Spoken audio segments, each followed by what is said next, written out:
Muy buena tarde a todas y todos. Siendo las 14 horas en Brasilia, sede virtual de esta reunión, se da inicio a la tercera sesión del primer ciclo de conferencias mensuales de nuestra asociación, con la ponencia titulada Jurisdicción especializada en los tribunales administrativos en Brasil para temas tributarios y aduaneros, que será impartida por el doctor Rosaldo Trevisan, que es juez consejero del Consejo Administrativo de Recursos Fiscales de Brasil. Me complace informar a todos que contamos con la presencia de la magistrada doctora Stella Janet Carvajal Basto, presidenta del Consejo Directivo de nuestra asociación y de la sección cuarta del Consejo del Estado de Colombia. Señora presidenta, tiene el uso de la voz, por favor.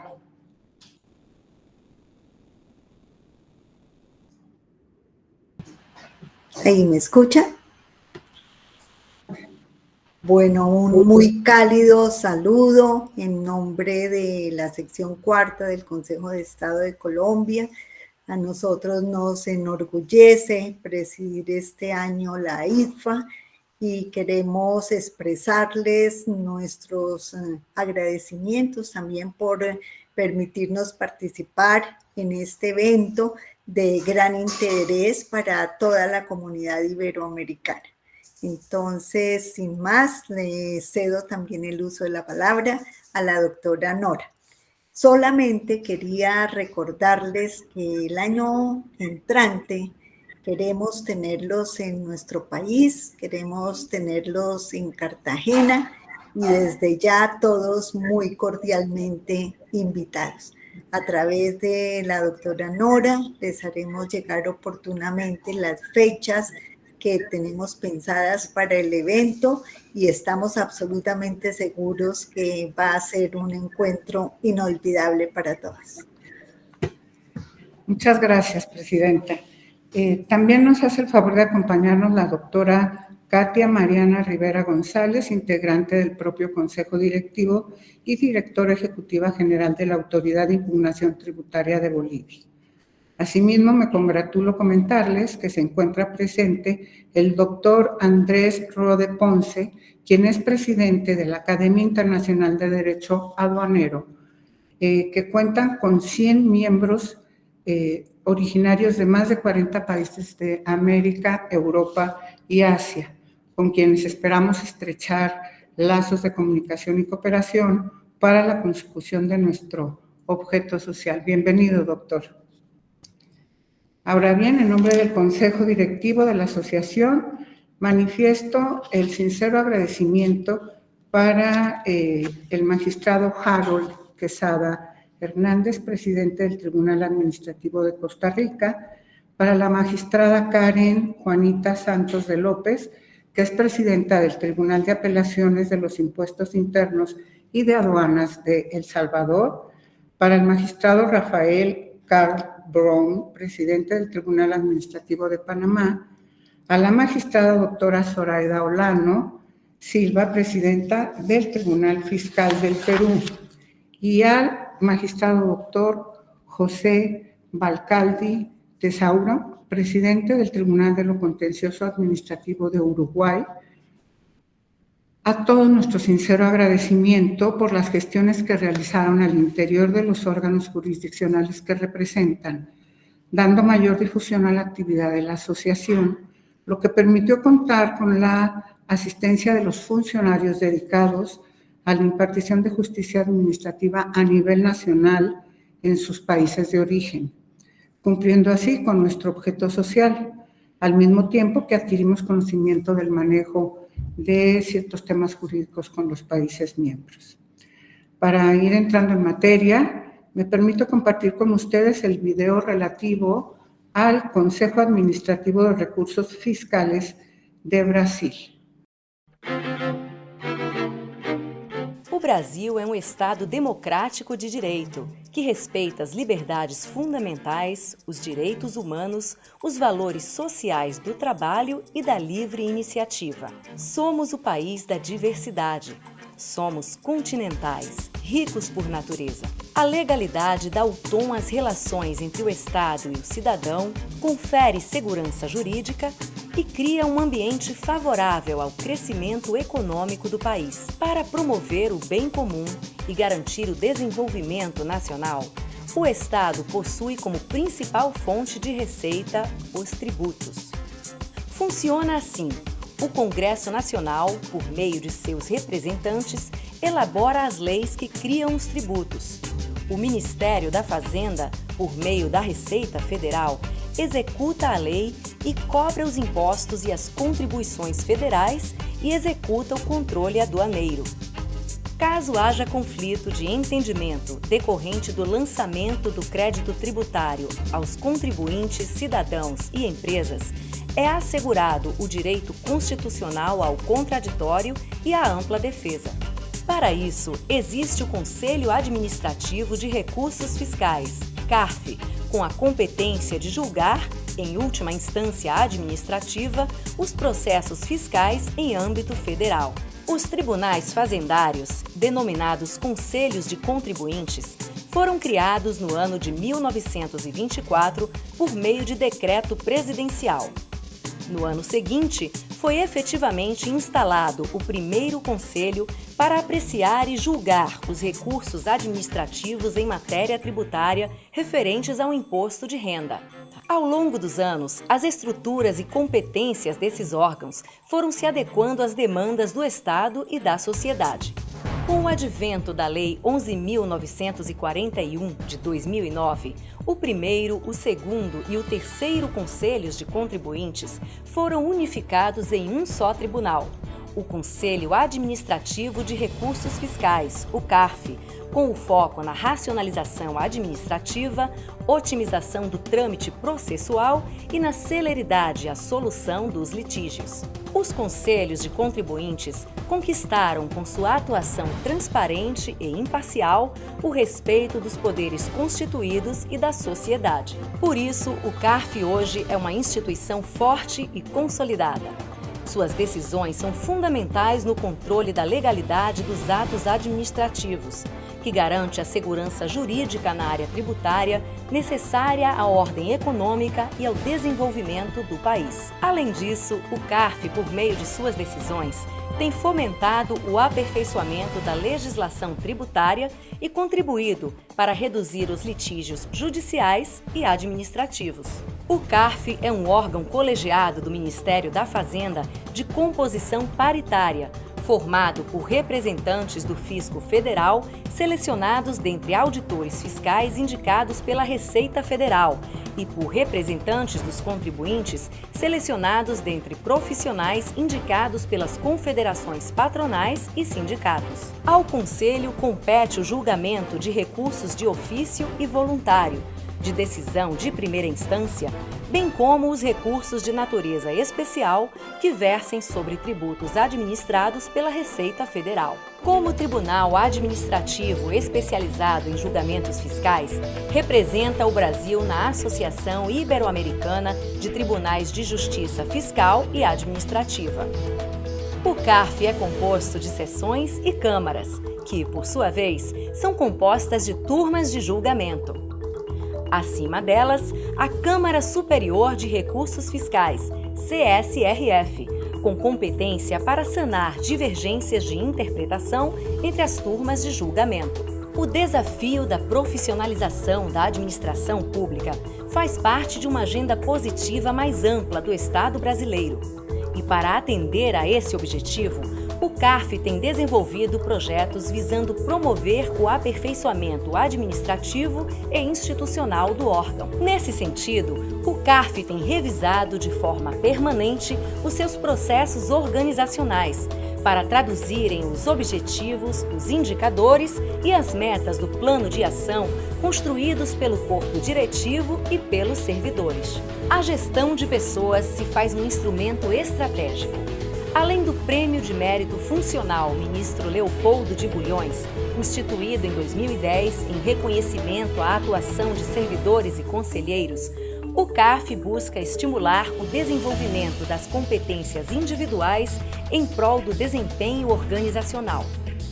Para conferir ainda mais celeridade e eficiência ao julgamento dos recursos fiscais, o CARF, acompanhando os avanços tecnológicos, inseriu-se no e-Processo, sistema integrador do macroprocesso do crédito tributário, que permite a realização de sessões de julgamentos não presenciais. O trabalho do CARF está afinado à sua visão de futuro para melhor servir ao país, buscando a excelência no julgamento dos litígios tributários e contribuindo cada vez mais com a evolução do Estado democrático de direito. CARF, trabalhando para assegurar à sociedade imparcialidade e celeridade na solução dos litígios tributários. Muchas gracias, licenciada Dauta. Continuamos con la jornada de trabajo. En nombre de los miembros de la asociación, agradezco encarecidamente el esfuerzo realizado por el doctor Rosaldo Trevisan, integrante del Consejo Administrativo de Recursos Fiscales de Brasil, para la celebración de este evento, superando perfectamente la barrera del idioma y cuya síntesis curricular me permito presentar a continuación. El doctor Trevisan es doctor en Derecho por la Universidad Federal de Paraná. También es especialista acreditado por la Organización Mundial de Aduanas.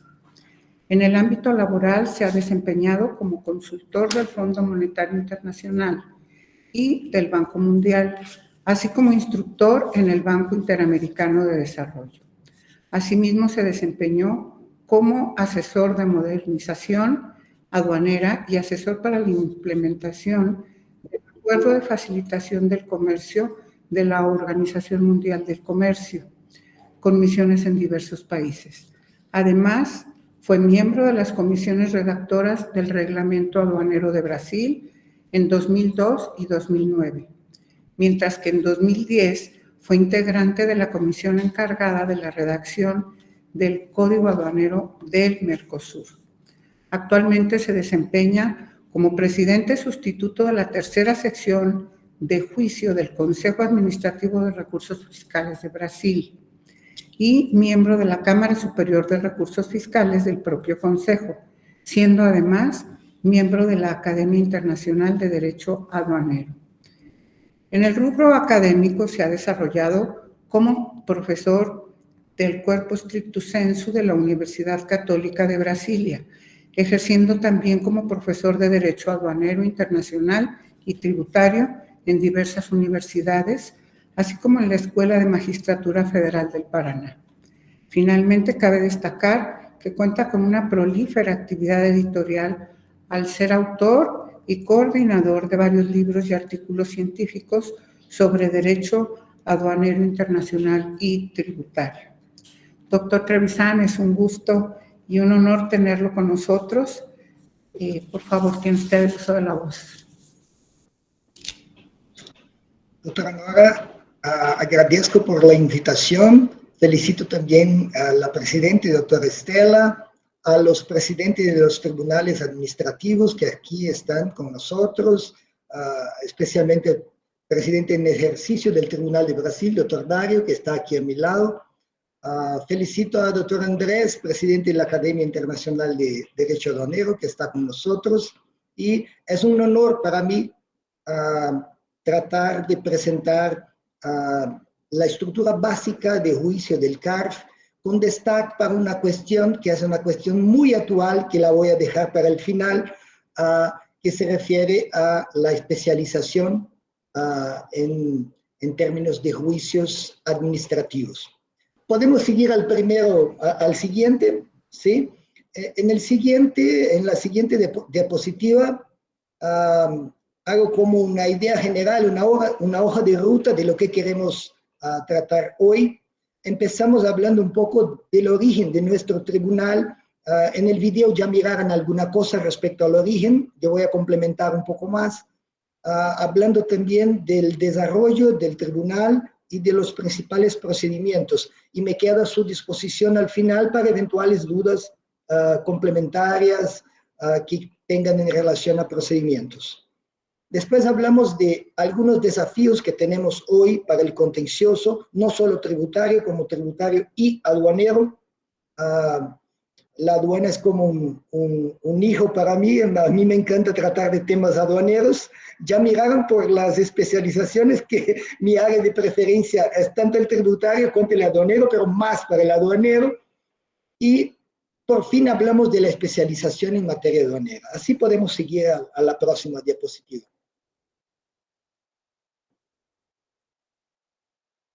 Entonces, como miraron en el video, la historia del tribunal es bastante tiempo. Este palacio que miran en la foto arriba fue construido en 1922 para las conmemoraciones de 100 años de la independencia de Brasil y sirvió de la primera sede del CARF, que como se trató en el video, fue creado en 1924, pero solo empezó a juzgar en 1925.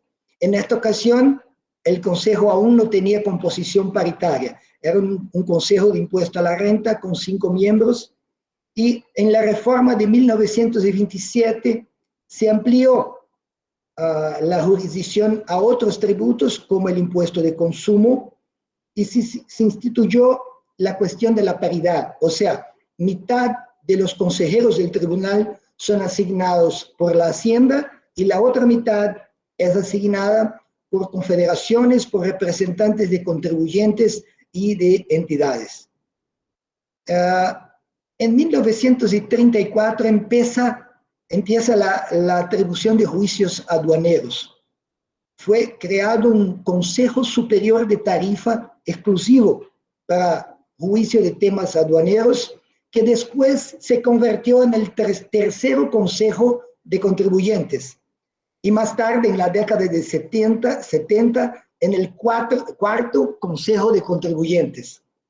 Con el tiempo, en el final de la década de 70, se creó algo que se mantiene hasta hoy, que es la posibilidad que cuando una sala de juicio decide algo de una forma y una otra sala de juicio del mismo tribunal decide este mismo algo de una forma distinta, se puede someter la cuestión a una cámara de uniformización, una cámara que tiene la función exclusiva de uniformización, que no revalúa pruebas, que no es una instancia recursal de apelación ordinaria, sino una instancia uniformizadora de jurisprudencia.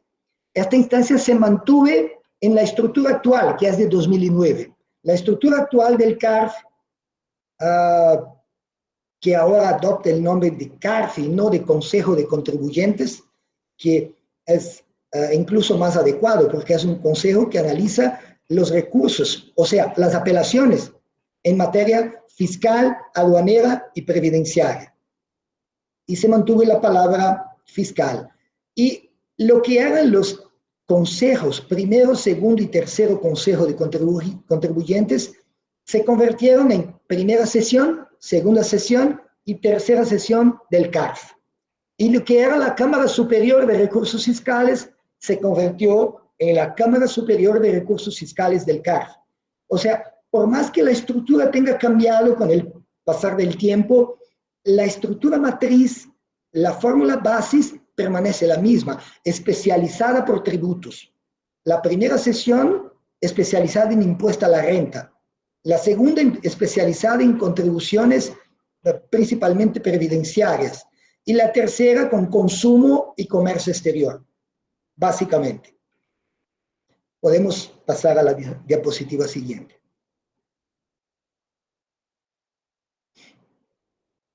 Pero la evolución no fue solamente estructural, ¿sí? Algunas de las conquistas, de los retos que fueron obtenidos con el pasar del tiempo fueron la posibilidad de que el juicio pasase a ser cada vez más oral, menos escrito. No que no se exija que se escriban los votos de los juicios, todo tiene que ser escrito también, pero se permitió que el abogado de la parte, que puede ser la hacienda o el contribuyente o un importador, un interviniente de comercio exterior, que el abogado pueda sostener oralmente y en regla los abogados tienen 15 minutos para hacer sus ponencias respecto al caso, antes de que la clase de juicio decida.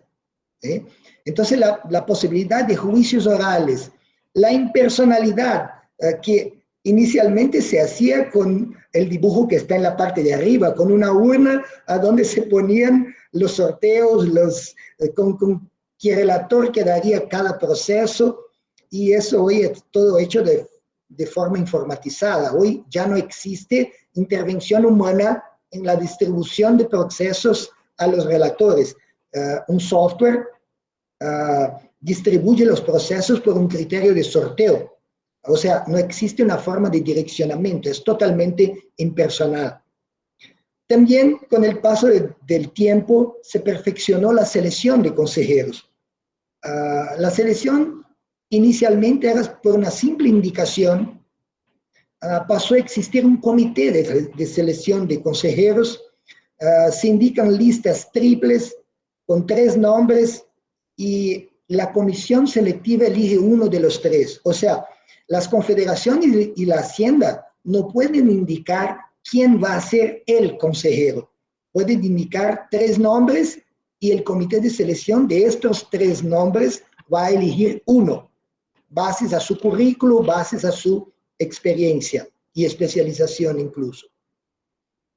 Y la cosa más recién incorporada a los trabajos del CARF, del tribunal, es la informatización.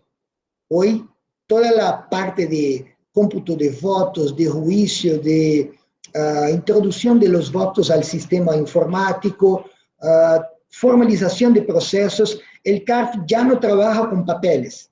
No tenemos ningún proceso en papel, 0. Tenemos hoy más o menos 80.000 procesos en el tribunal, ninguno en papel, todos son informatizados. Los que eran viejos y estaban en papel fueron digitalizados todos para que pudiéramos tener todo el acervo en la computadora. Y el procedimiento de juicio básicamente consiste en lo que miran en la figura que está abajo. Existen delegaciones regionales de juicio de la Receita Federal que analizan, evalúan el caso en primera instancia. También son cuerpos colegiados, o sea, en ninguna de las etapas del contencioso los juicios son monocráticos con una persona, todos son colegiados. Y estos tribunales tienen especialización para tratar de tributos y multas. No tratan, por ejemplo, de cuestiones afectas a sanciones a intervinientes, advertencia, suspensión, cancelación, y también no tratan de persecuciones criminales y la penalidad de pérdida de bien o de confisco o decomiso, ¿sí? Entonces, estas materias no llegan al tribunal. Lo que llega al tribunal es solo cuestiones relacionadas a tributos y multas. Los demás siguen un rito distinto, un procedimiento distinto. Y la segunda instancia administrativa, que es el tribunal, el CARF, el Consejo Administrativo de Recursos Fiscales, es la instancia final. Entonces, mucha gente me pregunta si la instancia final es la Cámara Superior. No, la instancia final no es la Cámara Superior, porque la Cámara Superior no es una instancia, es un órgano uniformizador de jurisprudencia. No puede apelar a la Cámara Superior por el simple hecho de apelar, no es una instancia. La Cámara Superior tiene la función solo puede se pronunciar cuando hay 2 decisiones de clases distintas sobre un mismo tema. O sea, su única función es instancia uniformizadora de jurisprudencia. Podemos pasar adelante.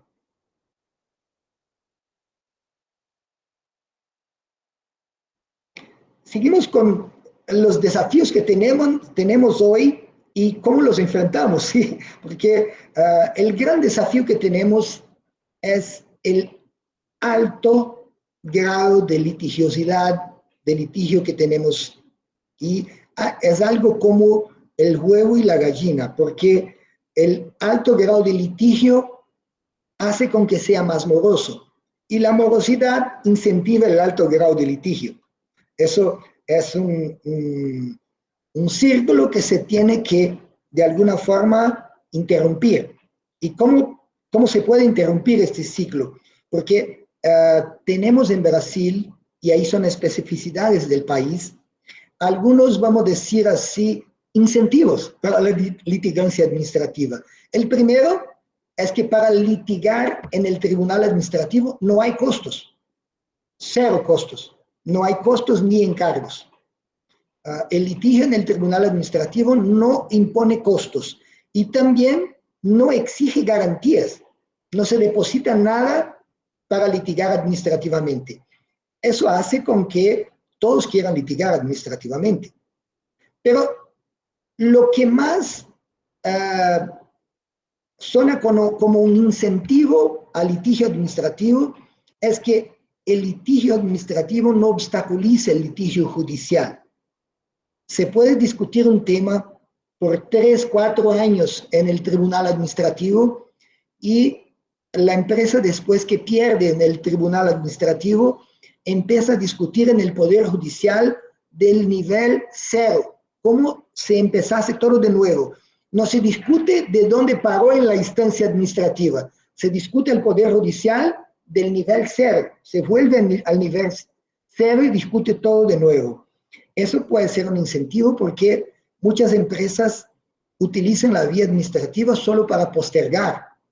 No todas, por favor, pero algunas utilizan la vía administrativa para postergar el pago de los tributos, porque mientras está en la vía administrativa no es necesario el pago.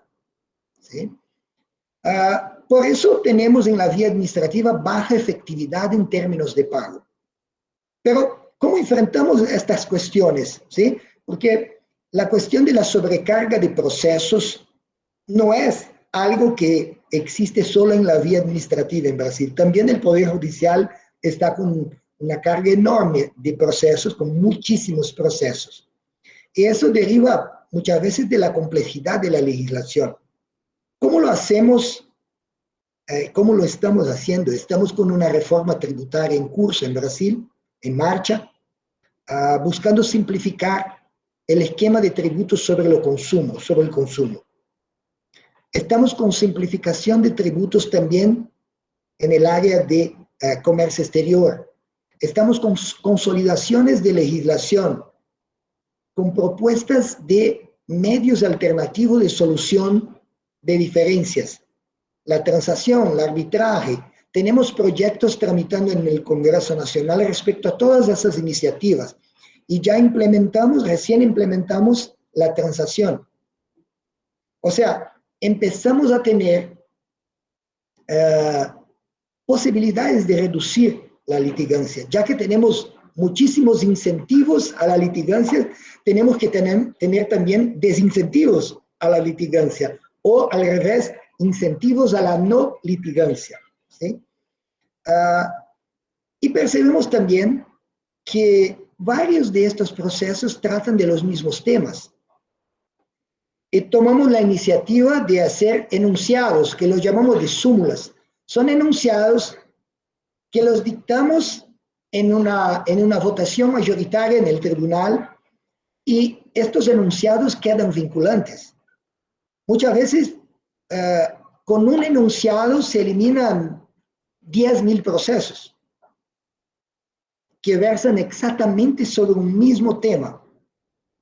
Y tenemos una propuesta también de cambiar, ya se cambió recién, el límite de valor para acceder al tribunal. Porque tenemos algunos casos en el tribunal de valor tan bajo que casi, con un pensamiento de Law and Economics, casi no se paga el contencioso con el monto que se está a apreciar. En la pantalla miran una de las cosas que más vale destacar del CARF como un señal de transparencia, de propositividad, de impersonalidad, que es el sitio web de CARF. Nosotros no tenemos sigilo sobre los juicios, no hay juicios sigilosos. Todos litigios administrativos tributarios son públicos. Y por lo tanto, todos están disponibles. Todo lo que se juzga en el tribunal está disponible en la hoja web del CARF.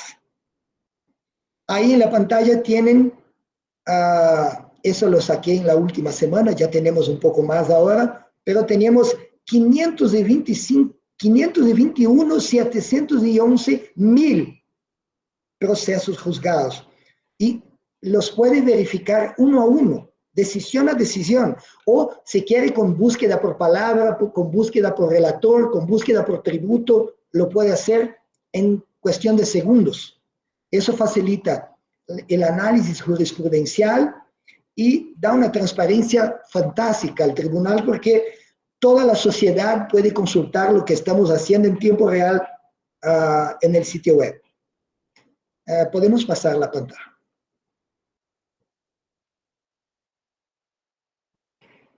Una de las cosas que se recién está discutiendo en el tribunal, ya está prácticamente en un grado de madurez que ya nos permite tomar una actitud, pero es un debate que ya lo tenemos académicamente. Me recuerdo que tenemos un artículo del maestro Ricardo Javier Basaldúa que fue publicado en 2015 en el Temas Actuales de Derecho Aduanero 2, intitulado Importancia de la jurisdicción especializada en materia aduanera. Hablaba del caso de Argentina, pero tenemos otros casos también, y yo puse los ejemplos abajo en azul, ejemplos históricos en el propio CARF. Por ejemplo, la Cámara Superior de Tarifa, el Consejo Superior de Tarifa era un tribunal aduanero, especializado aduanero. El CARF actual es un tribunal especializado. La primera sesión, impuesto a la renta. La segunda, previdencia. O sea, utilizamos las ventajas de la especialización hoy. Ya las utilizamos, ¿sí?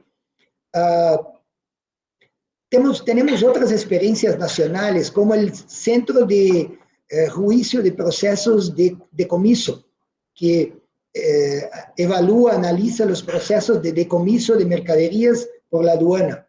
Tenemos el Centro de Clasificación de Mercaderías, CECLAM, que es un órgano colegiado que se manifiesta sobre clasificación de mercaderías para mercaderías en que la clasificación es una cuestión controversa, para eliminar conflictos sobre determinadas clasificaciones arancelarias controversas.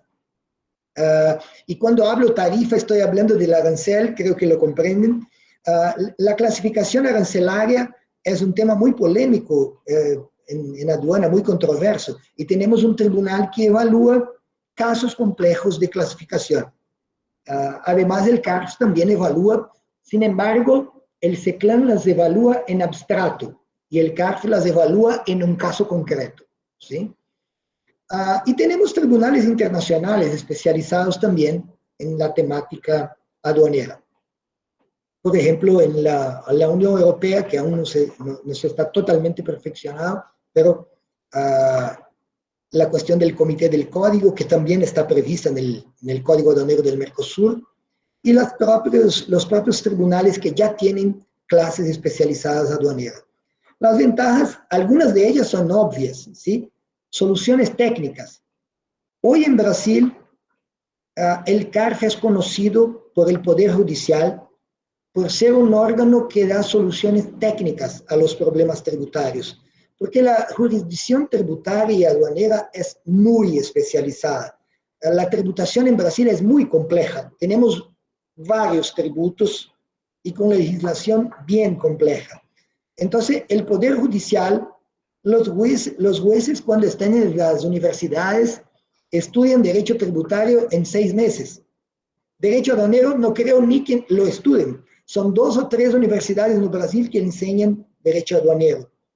Entonces, llegan a la magistratura sin conocer específicamente los temas. Y la instancia administrativa tiene personas con muchísima experiencia en eso. Entonces, el grado de credibilidad de las soluciones técnicas administrativas es reconocido incluso por el Poder Judicial en Brasil, por ser una instancia técnica especializada. Una otra cuestión deriva simplemente de la especialización de las ramas jurídicas. Si esta reunión fuera a 100 años, no hablaríamos de derecho tributario, porque no se hablaba de derecho tributario hace años. Y el derecho tributario, vamos a decir así, así como el derecho financiero conquistó su independencia del derecho administrativo, el derecho tributario conquistó su independencia del derecho aduanero. Y la especialización es algo natural. Cada vez más la humanidad se va a especializar más, ¿sí? A nadie le pasaba en la cabeza que existiría, además del curso de medicina, de un curso de odontología, que estudia solo la parte de la boca, los dentistas. O sea, es un curso que hace una especialización dentro de una especialización. Y así se pasa en el derecho. Cada vez más vamos a tener ramas que nos hablaban antes, derecho ambiental, derecho del consumidor, ¿sí? Y el derecho aduanero hoy es una rama especializada, ya reconocida prácticamente en todo el mundo. Los Estados Unidos tienen una corte especializada en comercio internacional en Nueva York. La academia ya se reunió una vez en la corte de Nueva York. Una otra ventaja es la optimización de los recursos, porque tenemos personas indicadas tanto por Hacienda cuanto por las confederaciones que ya tienen conocimiento previo de la aduana. ¿Por qué no aprovechar este conocimiento previo y ponerlas en una clase especializada responsable por los juicios en ese tema? ¿Sí? Así se pasa con cualquier tributo, con cualquier tema. En el tributario y aduanero hay algo más que está en el reglón abajo. Reducción de la utilización incorrecta de institutos tributarios para tratar de temas aduaneros. Eso se pasa muchísimo en Brasil y creo que se pasa también en muchos de los países de los señores y señoras, porque se utiliza la codificación tributaria para interpretar un dispositivo que no tenía objetivo recaudador ninguno. O sea, con un raciocinio que podría ser pertinente en una aduana de 1940. Las aduanas después de la era GATT, principalmente después de la era OMC, de la era Acuerdo de Facilitación, decididamente no tienen función recaudatoria.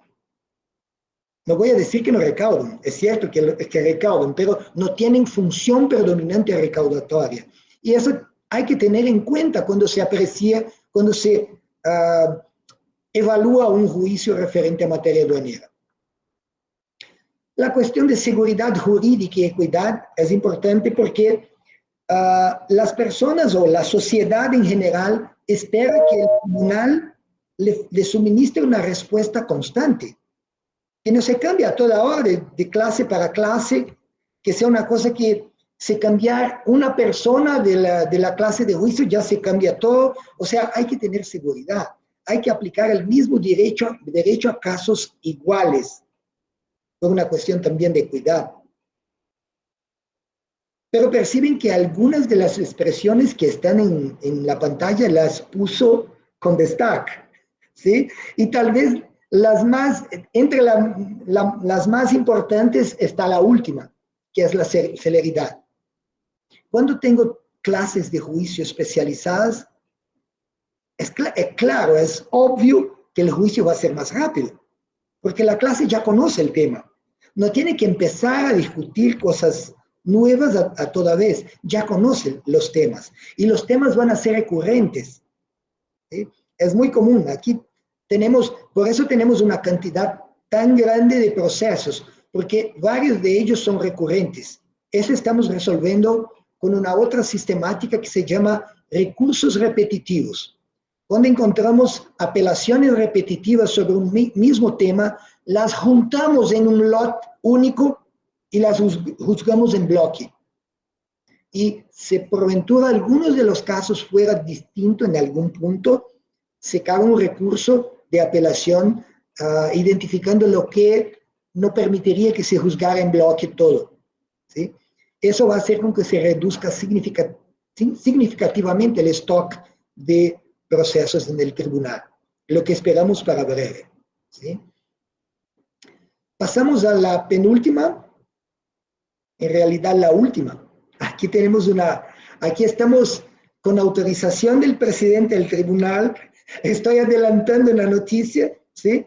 Que estamos creando en Brasil La previsión específica para eso ha sido redactada y publicada ahora en diciembre del año pasado. En diciembre del año pasado cambiamos el reglamento interno del tribunal. Ahora tenemos un reglamento más moderno, más modernizado, que permite más celeridad, procedimientos con un flujo más optimizado. Y entre los articulados del nuevo reglamento interno tenemos el 46, que dice que el presidente del CARF, con el fin de adecuar la distribución de los procesos y agilizar, mira la palabra celeridad ahí, su procesamiento podrá, por el alto grado de especialización requerido para analizar determinadas materias, establecer cámaras y salas de juicio especializados para tratar de impuestos o asuntos específicos, tales como, y ya deben imaginar que después de tales como están solo temas aduaneros. O sea, ya se creó la posibilidad de salas aduaneras en el tribunal. Solo queda oficializar. Muchísimas gracias de nuevo, doctora Nora, por la posibilidad de hablar a tan distinto público, y me pongo a disposición para eventuales dudas, aclaraciones, lo que entiendan necesario. Muchísimas gracias. Muchas gracias, doctor Trevisan. La verdad, muy interesante su exposición. Ahora sí tenemos varias participaciones de quienes nos están acompañando y pasamos en este momento, si no hay inconveniente, a formularlas. Tenemos, por ejemplo, la pregunta relativa a cómo se encuentra conformado el órgano de justicia al que usted pertenece. Perfecto. El CARF, el Tribunal, el Consejo Administrativo de Recursos Fiscales, es un tribunal administrativo, no es un tribunal judicial. Entonces, es quien suministra la última palabra, la instancia final administrativa, pero no interfiere en lo que se discute en la instancia judicial. En la instancia judicial, básicamente, tenemos una instancia básica que se llama Justicia Federal para los tributos federales, con posibilidad de recurso a un tribunal regional y con posibilidad de un nuevo recurso al Superior Tribunal de Justicia. Y en caso de la cuestión ser constitucional, se puede acceder a la Corte Constitucional, que es el Supremo Tribunal Federal. Pero estas instancias son todas judiciales y son incomunicables con las instancias administrativas. Incluso cuando se empieza a discutir un objeto de un proceso administrativo en juicio, sin que se termine el proceso administrativo, nosotros consideramos que el sujeto desistió, que tuvo un desistimiento de la instancia administrativa. Al mover el recurso al Poder Judicial, hay un desistimiento automático de la instancia administrativa. Contemplada la figura de subyúdice para esa conclusión. Ok. ¿Cómo se resuelven los casos cuando hay empate? Porque entiendo que están conformados por números pares todas las instancias jurisdiccionales administrativas. Desde 1931 estamos en número par. Entonces, este riesgo existe. No es significativo, adelanto que no es significativo. Hoy, menos de 7% de los juicios que tenemos empatan. O sea, no es común. Es muy raro que tengamos empate en las votaciones, pero existiendo la posibilidad, tiene que existir una regla. Y la regla es, el presidente del colegiado, el presidente de la clase de juicio, tiene la posibilidad de decidir. En un caso de empate, 4-4, el presidente lo decide. No quiere decir que el presidente lo decide en favor de Hacienda o en favor del contribuyente, pero el presidente lo decide. Sin embargo, el presidente siempre es un indicado por Hacienda. Siempre el presidente de la clase de juicio es indicado por Hacienda. ¿Y por qué eso? Eso tiene una justificativa. Porque la Hacienda en Brasil no puede recurrir de la decisión administrativa al Poder Judicial. O sea, si administrativamente la Hacienda pierde el contencioso, es un tránsito en juzgado, porque no se puede recurrir al Poder Judicial. Entonces se compensa la desventaja de la Hacienda de recurrir al Poder Judicial con una ventaja de Hacienda de tener el voto de desempate en caso de empate. Muy interesante. Otra inquietud es ¿cuánto tiempo duran en su encargo los juzgadores en materia administrativa? Eso es algo que se recién cambió. Teníamos mandatos tanto para los indicados por Hacienda cuanto para los indicados por las confederaciones, que eran de 6 años, prorrogables hasta 8 años. Se prorrogaban de 2 en 2 años y podrían llegar a 6 y en el máximo a 8. Explico, 8 solo en el caso de que fuera un presidente de clase. Sin ser presidente de clase podría llegar a 6. Ahora solo se cambió el número. Los que no son presidentes de clase pueden llegar en el máximo a 8 años. Y los que son presidentes pueden llegar en el máximo a 12 años. Y se cambió también el mecanismo de renovación, que en el sistema anterior la renovación tenía que ser analizada por el comité a cada vez. Ahora es posible tener una renovación automática.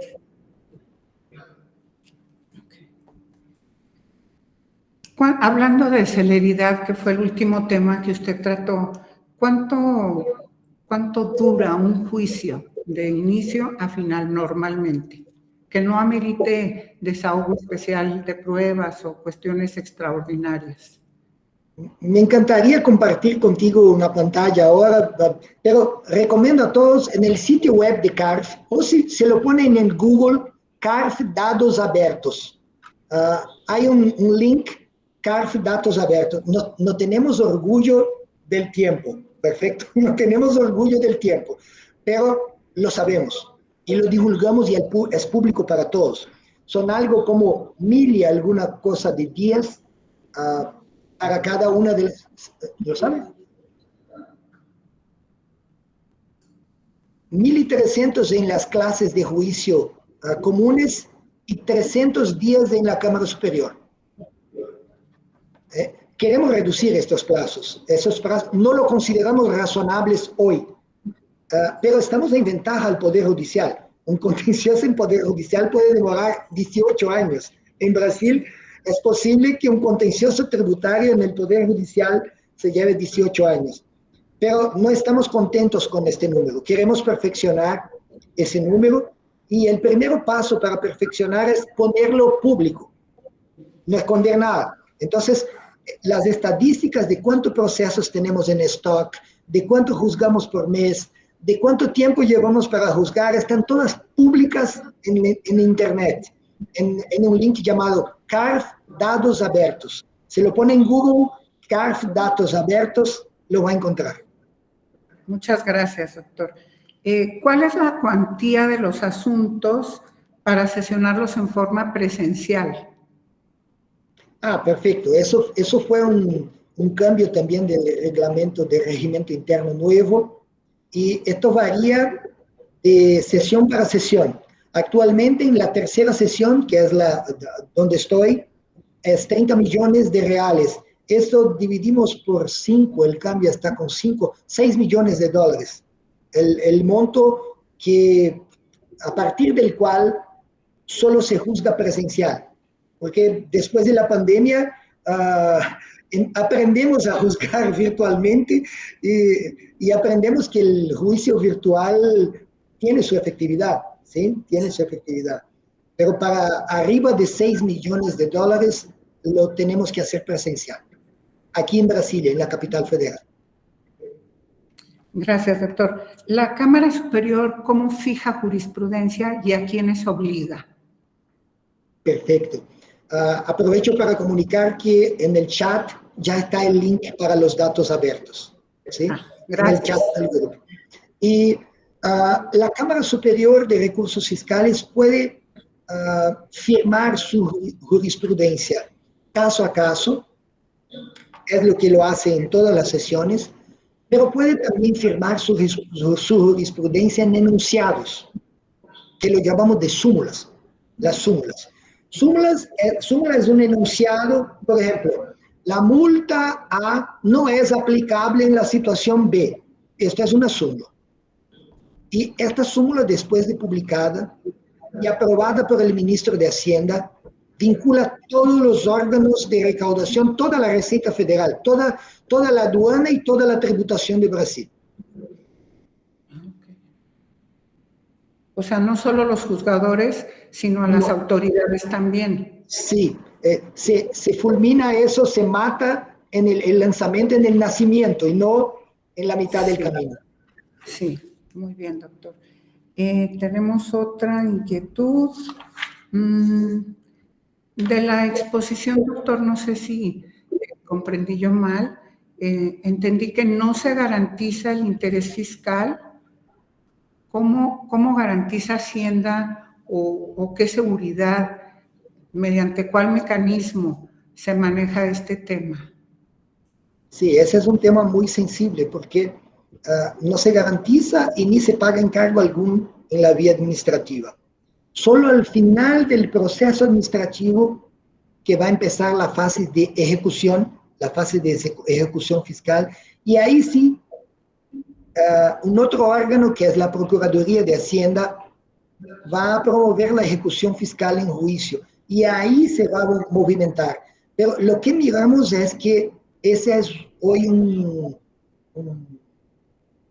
cuello de botella, un gargalo, cuello de botella, que tenemos hoy, porque más de 95% de lo que decidimos no es pago. No es pago. Justamente porque gran parte de las empresas en este momento ya no van a existir, ya estarán sin patrimonio. Entonces esa es una cuestión muy sensible y que tenemos que estudiar una forma de trabajar, de identificar lo que denominamos hoy de créditos de difícil recuperación. ¿Sí? Sí, sí. Gracias, doctor. Habló también usted del monto, que atendiendo al monto del tema sometido a juicio, se aceptaban o no se aceptaban. No sé si en esto tengan ustedes alguna salvedad en relación a la importancia y trascendencia del tema con independencia de la cuantía, o si se trata de algún tema en el que se necesite interpretar por primera vez algún dispositivo por parte de la alta jurisdicción administrativa. Perfecto, buenísima pregunta, porque no se puede negar la jurisdicción, ¿sí? Perfecto, independiente del valor. Entonces, lo que se hace no es impedir el acceso abajo de determinado monto. Lo que se hace es, abajo de determinado monto, enviar el tema a una cámara especial, una cámara simplificada. No es el no acceso, es un acceso simplificado, es un acceso distinto. Ok. Y una última inquietud personal, doctor. Las multas sobre las cuales ustedes tienen competencia, supongo que deberán ser vinculadas estrictamente a la competencia de ustedes, entiéndase, a impuestos sobre la renta, comercio exterior y tributarios. ¿Así es?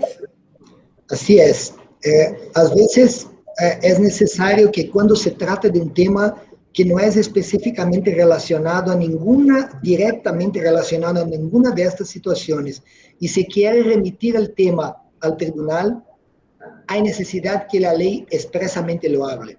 Hay necesidad que la ley expresamente diga, el tribunal competente para evaluar, así se pasó en 1995 con la cuestión de los derechos antidumping, porque se discutía si los derechos antidumping tenían naturaleza aduanera o tenían naturaleza tributaria, y no había una conclusión muy clara sobre eso, y fue necesario poner en la ley que los derechos antidumping en Brasil son de competencia del tribunal. O sea, cuando no está muy claro que es de nuestra competencia, es necesario que la ley lo aclare, porque si no, no podemos evaluar. Considerando la extensión territorial y el número de habitantes del país, pues evidentemente tienen ustedes un número impresionante de litigios. Pero nos gustaría saber, a su juicio, cuál ha sido alguno o algunos de los temas más interesantes que le ha tocado conocer. Perfecto. Hoy hablo específicamente por la tercera sesión. En impuesto a la renta también hay temas muy interesantes actualmente. El tema del agio es un tema muy interesante actualmente. Pero tenemos temas en la tercera sesión que hoy son bien hard cases, vamos a decir así. Son hard cases interesantes que nos hacen estudiar bastante. Cuestiones relacionadas a la rama de petróleo. Tenemos alguna cuestión que involucra un proceso de llevada a monta sobre la industria de petróleo. En relación a la materia aduanera, es muy común que tengamos problemas de defraudación en materia aduanera, el problema de subvaloración, de subfacturación. Es común también que tengamos discusiones en relación a tributos que creo que no existen en ningún otro lugar del mundo, que son contribución para PIS/PASEP y COFINS, son tributos puramente nacionales y que por la complejidad de la legislación acaban llegando recurrentemente determinadas cuestiones.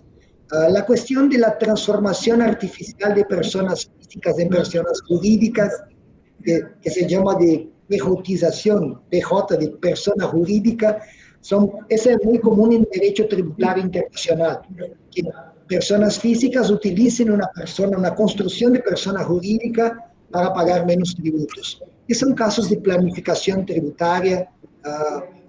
Todo lo que hablé en general son hard cases, son casos que nos hacen estudiar bastante y nos hacen algo muy desafiante, que es salir del día a día. El día a día es juzgar las mismas cosas. 80% de lo que juzgamos son las mismas cosas, pero estamos aquí por placer para los otros 20%, ¿sí? Para lo que tengamos que aprender. Y una última pregunta. ¿Brasil está vinculado a la Corte Interamericana de Derechos Humanos? ¿Es obligatoria la jurisprudencia o no lo es? Incluso Brasil ya fue presidente de la Corte. Antonio Augusto Cansado Trindade fue presidente de la Corte Interamericana de Derechos Humanos, ¿sí? Entonces, no solo estamos vinculados, como ya presidimos la Corte Interamericana de Derechos Humanos. Muchas gracias, doctor. Pues hasta aquí todas las inquietudes que nos hicieron llegar. Pues le agradecemos profundamente, de verdad, esta disertación tan interesante y que nos ha servido a todos los que estamos aquí en videoconferencia con usted para tener más o menos una idea clara de cómo es la justicia administrativa en Brasil. La asociación le agradece profundamente su participación y su disposición para la culminación de este evento. Como ya no tenemos ahorita dudas o inquietudes, no sé si tengan inconveniente en que pasemos a proyectar un video sobre Brasil, ya no sobre el Consejo, sino sobre el país. Por favor, licenciado Dauta.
Muchas gracias, licenciada Dauta. No sé si en este momento alguno de los países miembros desea hacer uso de la voz.